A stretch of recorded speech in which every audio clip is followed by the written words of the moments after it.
Today's video covers one of the most heartbreaking cases in Australian true crime history. A tragedy that devastated Port Lincoln and left the nation with questions that may never be fully answered. This is the story of Damien Little and the deaths of his two young sons at the Port Lincoln wharf, a place many locals viewed as peaceful and familiar. This video discusses children, suicide, and mental health themes. Viewer discretion is advised. Just after sunrise on January 4, 2016, witnesses saw a white station wagon approaching the edge of the wharf.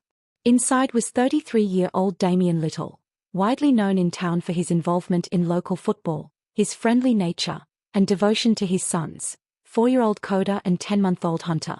Without stopping, the vehicle continued forward and plunged into Boston Bay.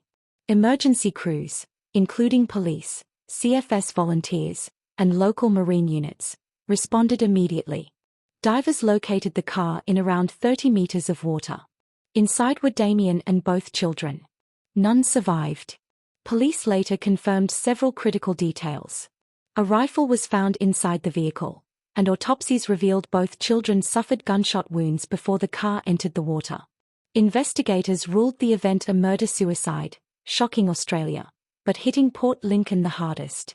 To many residents, Damien did not fit the image of someone capable of violence.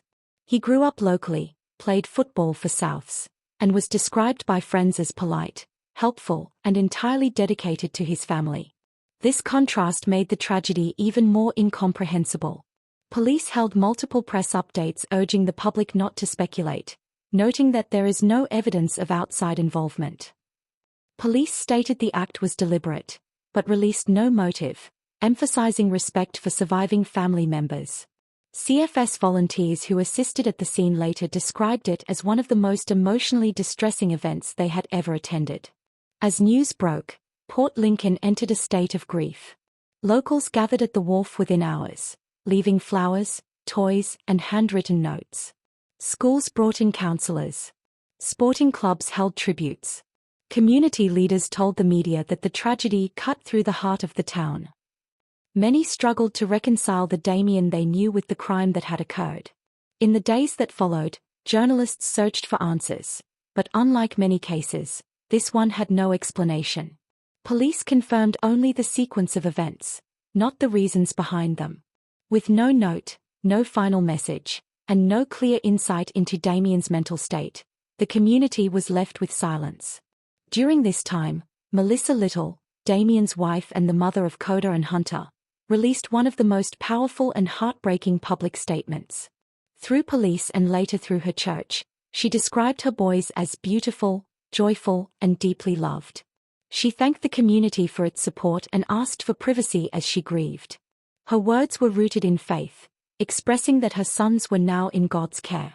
News outlets reported that Melissa's home was filled with flowers, letters, and cards. The wider Little family also released a short statement thanking emergency responders and the people of Port Lincoln. No family members spoke publicly about Damien's mental state or possible stresses leading up to the tragedy.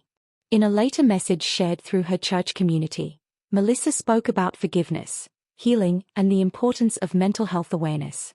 She emphasized love for her boys and the strength she found in faith. Her calmness and dignity shaped the national conversation, shifting focus away from speculation and back to the lives of the children. National media outlets, including the ABC and The Guardian, used the tragedy to highlight issues such as men's mental health, emotional isolation, and the difficulty of recognizing psychological distress, especially in regional communities. Experts noted that tragedies like this often arise from complex internal struggles that may be invisible even to family and friends. Over time, the wharf memorial was removed, and the town carried on, but the memory of that day has never left Port Lincoln. Every local parent knows the story. Children who were young at the time later learned about it quietly. It remains one of the community's deepest wounds. Melissa chose privacy in the years that followed. She did not participate in talk shows, interviews, or media projects. Her decision to step away from public attention has been widely respected. Her focus remained on honoring her sons and healing privately. This case stands apart from many true crime stories. There is no mystery killer, no courtroom drama, No long investigative trail. There is only heartbreak, unanswered questions, and the reminder that some tragedies cannot be neatly explained. So why revisit this case today? Because behind the headlines were two innocent children whose lives deserve to be remembered, Coda and Hunter. Because mental health struggles often stay hidden. Because checking in on those around us can save lives. And because communities like Port Lincoln still carry the impact years later. Thank you for watching The Midnight Cult.